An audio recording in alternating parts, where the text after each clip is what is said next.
வணக்கம். சிவன் மாந்திரிகம்.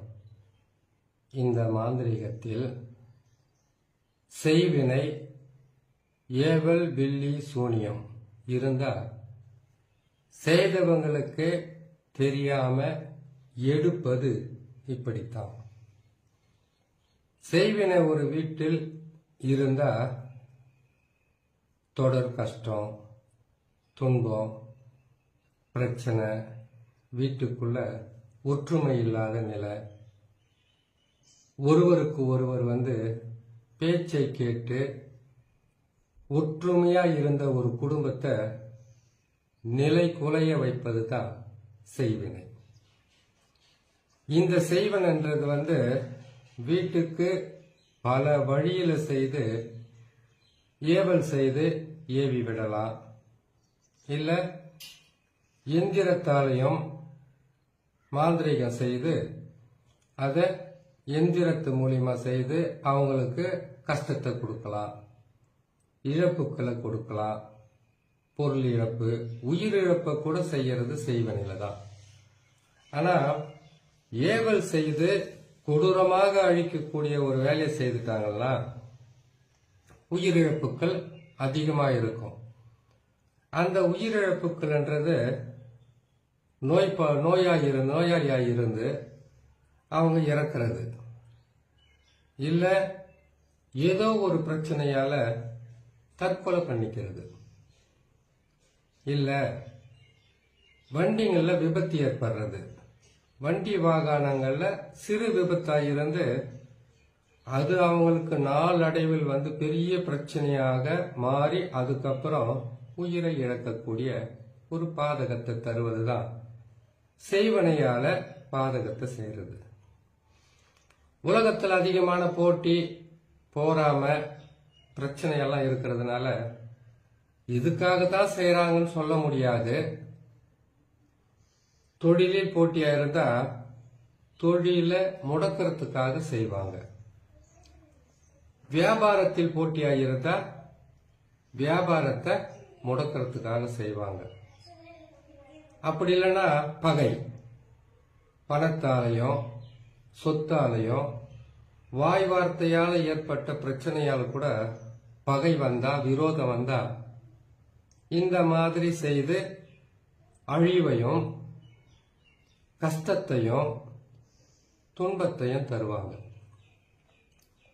அப்படி ஒரு பாதகம் ஒரு வீட்டில் இருந்தா முதலில் இந்த செய்வன பாதிப்பு உங்க வீட்டில் இருக்கிறது உண்மையா என்று உங்களுக்கு தெரிஞ்சா வீட்டுக்குள்ள ஒரு ஆடு, மாடு, கோழி எதுவா இருந்தாலும் நோய்வாய்ப்படும், மரணம் அடையும்.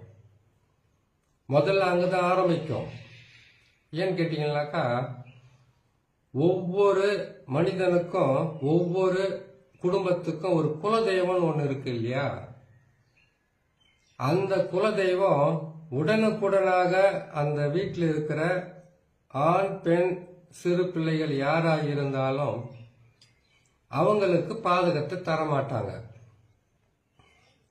முன்னெச்சரிக்கை செய்வாங்க உங்களுக்கு. எப்படின்னு கேட்டீங்கன்னாக்கா வீட்டில் வளர்க்கிற நாய் தினமும் அழுகுரலோட காலையும் மாலையும் ராத்திரிலையும் அழுகுதுன்னா ஏதோ ஒரு நாள் 2 நாள்னாக்கா அது பசிக்காகவோ இல்ல அது கூட இருந்து சில நாய்கள் விட்டு விலகுனால அது அழுகலாம்.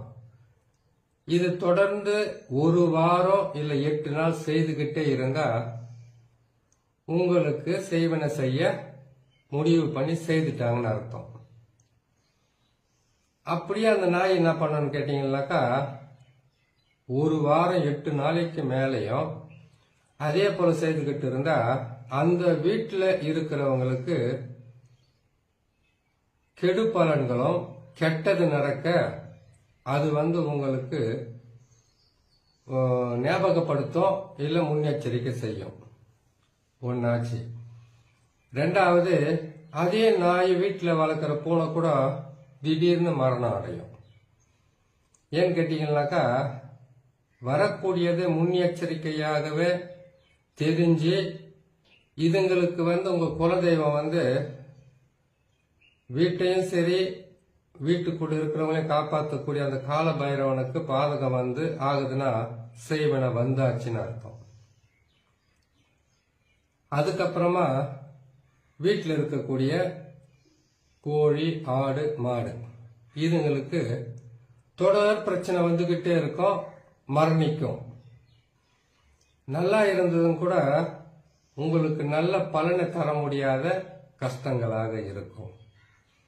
அங்க ஆரம்பிச்சு அப்படியே வீட்டுக்குள்ள தொழில் முடக்கம், வியாபாரத்துல விருத்தி இல்லாத நிலைமை, எங்க போனாலும் பிரச்சனை, குடும்பத்தில் இருக்கிற குழந்தைங்களுக்கு ஆரம்பிக்கும். குழந்தைங்க எப்ப பார்த்தாலும் அழுகிறதும், ஆமா ஹாஸ்பிட்டலுக்கே போயிட்டு வந்தா கூட அது குணமாகாத ஒரு சூழ்நிலைய உருவாக்கி கொடுத்துக்கிட்டே இருக்கும். அது மட்டும் இல்ல, வீட்டில் இருக்கிறவங்களுக்கும் இந்த மாதிரி உடல் உபாதைகளை கொடுத்துக்கிட்டு, உடலில் பிரச்சனைகளை கொடுத்துக்கிட்டு, தீராத நோய்களை கொடுத்துக்கிட்டு, அதுக்கப்புறம் உங்களுடைய பொருளாதாரத்துல கைய வைக்கும். தொடர் வீண் விரயமும் செலவாகிக்கிட்டே இருக்கும். அந்த செலவுகள் எல்லாம் அதிகமாக அதிகமாக ஒற்றுமை இல்லாம, வருமானம் இல்லாம, நிம்மதி இல்லாம கஷ்டங்களை கொடுக்க ஆரம்பிச்சிடும். இது செய்வன. ஏவல் செய்துட்டா தினமும் வீட்டுக்குள்ள எந்த வார்த்தை பேசினாலும் அது சண்டையில தான் போய் முடியும். இது துஷ்ட ஆத்மாக்களை ஏவலாக வச்சு ஏவல் விட்டுடுவாங்க. அப்படி விட்டுட்டாங்கனாக்கா தொடர் நஷ்டங்களும் இழப்புகளும் மனவேதனையும் கஷ்டமும் விட்டு விலகாது. இழப்புகள் என்பது பொருள் இழப்புகளை விட உடலில் பல பிரச்சனைகளை கொடுத்து உயிரிழப்புகள் அதிகமாக இருக்கும், ஆத்மாக்களை ஏவல் விடுறதுனால. இப்படியெல்லாம் பாதகம் வீட்டுக்குள்ள இருக்கும். ஏவல் விட்டா இன்னொரு ரகசியமும் இருக்கும். ஏவல் செய்யறதுன்றது 8 வகையான ஏவல் இருக்கு, 16 வகையான ஏவல் இருக்கு. ஆனா அந்த ஏவல் ஒரு வீட்டுல இருக்கு அப்படின்றத எப்படி கண்டுபிடிக்கணும்னு பாத்தீங்கன்னாக்கா, ஒரு குடும்பத்தில் எத்தனை பேராவது இருக்கட்டும், இது நாள் வரைக்கும் வராத அளவுக்கு நோயும் பிரச்சனையும் தொடர் கஷ்டங்களும் வருதுன்னா, அது முதல்ல பாத்தீங்கன்னா ஒருத்தருக்கு இருந்தா அது பிரச்சனை இல்லை. ஒருத்தர் மாதிரி ஒருத்தருக்கு வருது. வீட்டில் எப்பவுமே சண்டையும் கலகமும் நோயும் விபத்துக்களும் பொருள் இழப்புகளும், அதுக்கப்புறம் செய்யற தொழில் எதுவாக இருந்தாலும் நஷ்டம் ஏற்படுது. கஷ்டங்கள் 1 மாசம் இல்ல 2 மாசம் இல்ல 3 மாசம் இருந்து போயிட்டா நேரம் சரியில்லை, கால நேரம் சரியில்லைன்னு அர்த்தம். அதுக்கு மேலேயும் தாண்டி உங்களுக்கு பிரச்சனையை கொடுக்குதுன்னா இது செய்வனையாலையும் ஏவல் பில்லி சூனியத்தாலும் ஏற்பட்ட பிரச்சனை. இந்த பிரச்சனையிலிருந்து உங்களை காப்பாத்தி உங்களுக்காக நீங்களே செய்து இதை எடுத்துடலாம். அதாவது வருஷ கணக்கில் பிரச்சனை 1 வருஷத்துக்கு மேல தாண்டி போனா அதுக்கு நீங்க மாந்திரிகர்கிட்ட தான் போகணும். இந்த மாதிரி 3 மாசத்துக்கு அப்புறம் ஒரு 6 மாசத்துக்குள்ளவே இந்த மாதிரி செய்வன பாதிப்பு இருந்தா அந்த செய்வன பாதிப்பு நீங்களே எடுக்கிறதுக்கு ஒரு வழி கிடைக்கும். அதுதான் நான் போட்டு இருக்கக்கூடிய இந்த பாவை பிரயோகமும், அதுக்கப்புறம் சிற்றண்டம் என்று சொல்லக்கூடிய இந்த முட்டையில சக்கரங்கள் போட்டிருக்கேன். 6 கோண சக்கரமும் முக்கோண சக்கரமும், அதுக்கப்புறம் ஒரு ஆண் பெண் யாருடைய உருவமாக இருந்தாலும் ஒரு உருவத்தை அதில் வரைஞ்சி வச்சிருக்கேன் இல்லையா, இதை வச்சுதான் பயன்படுத்தணும். முதல்ல வீட்டில் எத்தனை பேர் இருக்காங்களோ அத்தனை பேருக்கு அத்தனை முட்டை வாங்கணும். வாங்கிட்டு அரிசி மாவால விபூதியும் சேர்த்து, விபூதினா தெரியுதுங்களா, திருநீர், அதையும் சேர்த்து அரிசி மாவையும் சேர்த்து ஒரு உருவ பொம்மையை செய்யணும். அந்த உருவ பொம்மையை செய்துட்டு அந்த உருவ பொம்மையை தண்ணீரை ஊற்றி நீங்கள் அந்த உருவ பொம்மையை உருவ பொம்மை மாதிரியே செய்துடுங்க.